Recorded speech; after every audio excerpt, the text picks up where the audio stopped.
So one of the things that you can do in Microsoft Power Pages is go ahead and edit out the header styling as well. So to do that, you need to click on Edit Site Header, and then over here on the left hand side, you can see that styling is an option.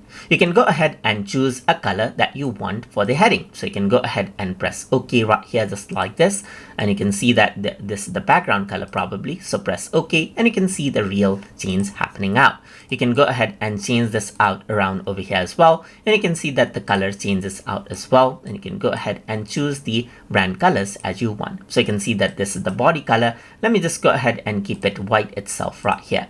For this one, let me just go ahead and keep it a bit of a dark red right here. So let's just go around over here onto the styling and then go around over here just like this. Let's just go again since I accidentally seem to have closed it out. So let's just go around over here and choose this color right here. Press OK. So you can see that the color changed out as well. So the header background is this one. So you can go ahead and choose whatever color that you have selected from over here as well.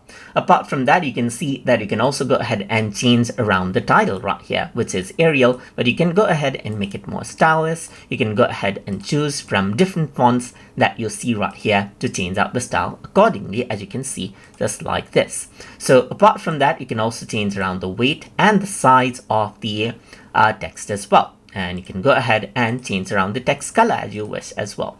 Apart from that, you got the site navigation, which is this, and you can go ahead and change out the color for this one as well. So let's just go around and select this one, and you can change around the weight for this one, and you can go ahead and change around the size as well, and even go ahead and choose on hover style, underline or not underline right here, and you even have the outline color for it right here.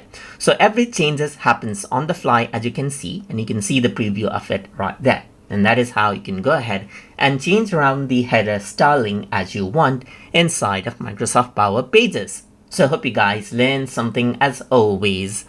And as always, please like, comment, share, and subscribe.